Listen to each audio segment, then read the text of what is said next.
Alors en fait sur l'exposition il y a deux exposants.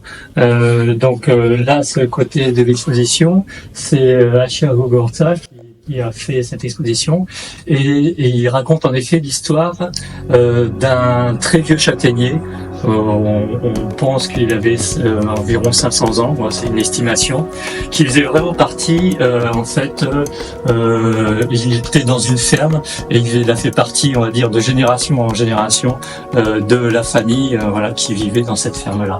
Et on voit dans les premières photos que la famille donc se faisait évidemment photographier dès qu'il y avait peut-être autour de cet arbre, dès qu'il y avait un événement, là on voit c'est par rapport à un baptême, communion, pardon. Ouais. Donc voilà, il fait vraiment partie de la famille, sauf que il y a un moment donné, il y a eu une rafale, un coup de vent un peu plus fort que d'habitude et il est tombé. Et c'était en 1982. Cet arbre tombe, ouais. On se rend compte qu'en fait le tronc est creux. Oui, tout à fait. Ça, c'est souvent le cas dans des vieux arbres. En fait, ils ont tendance, le milieu en fait peut être mort parce qu'en fait, il n'a pas besoin de garder en vie tout l'ensemble. C'est une question de gestion, en fait, d'optimisation entre guillemets. Souvent, les vieux arbres, ils sont creux, mais c'est pas un problème de mauvaise santé. Ouais. Et là, c'était le cas pour ce grand. Et le drame pour les familles qui avaient l'habitude de poser devant cet arbre. À un moment, doivent se dire on a perdu notre châtaignier. Voilà. Mais non, finalement. Mais en fait, ils ont appelé un photographe en lui demandant finalement de mettre en mémoire cet arbre. Ils avaient envie de garder une trace de cet arbre. Et ce que le photographe, donc Achia en l'occurrence, qui a fait cette exposition, a eu comme idée, c'est d'utiliser le tronc creux comme une chambre noire, ce qu'on appelle une caméra obscura. C'est la base de la photo.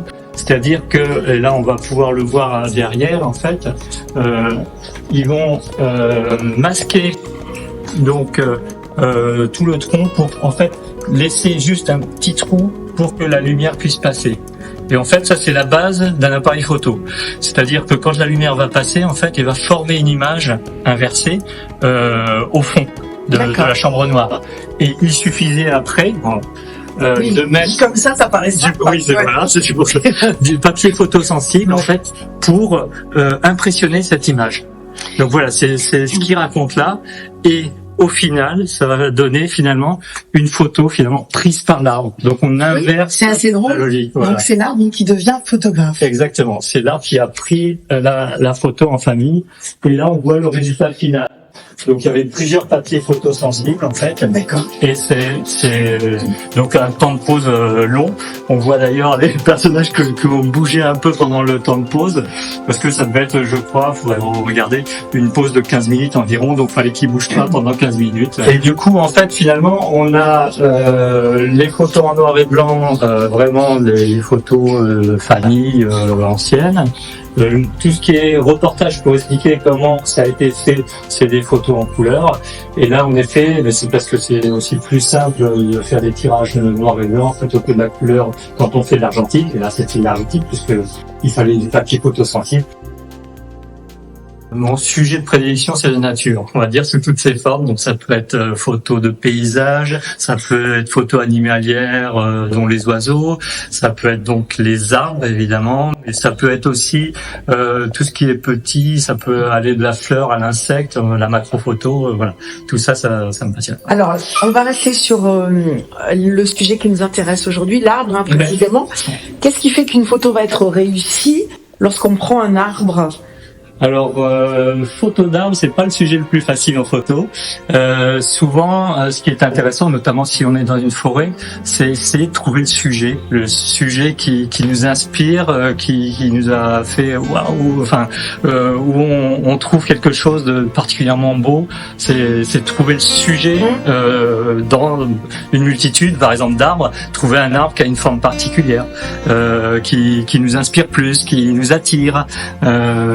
C'est le cas par exemple, par exemple là on est en plein dans une forêt, mais il y a une forme, il y a quelque chose. Une forêt magique. Voilà, et on a envie de rentrer dedans, dans cet univers-là.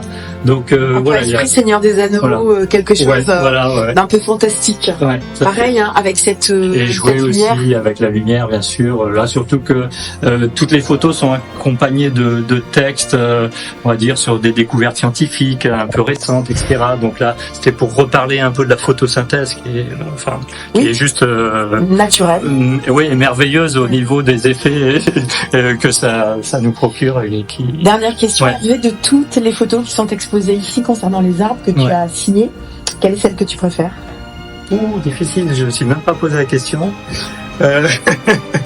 Il y en a peut-être une dernière là par exemple que je trouve assez sympa. C'est celle-ci. En plus, c'est une photo en fait qui est faite la veille d'envoyer les tirages.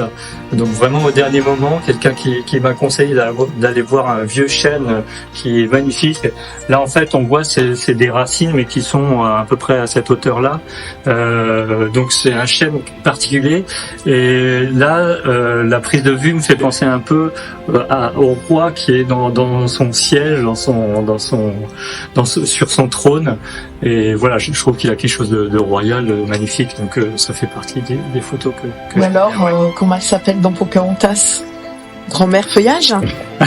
On dirait grand-mère feuillage ou Pocahontas. Tout à fait. Après, chacun, c'est aussi ça la magie. Chacun verra ce qu'il a envie de Voilà, voir. à sa propre interprétation. Exactement, sa propre interprétation. Merci Hervé. Voilà.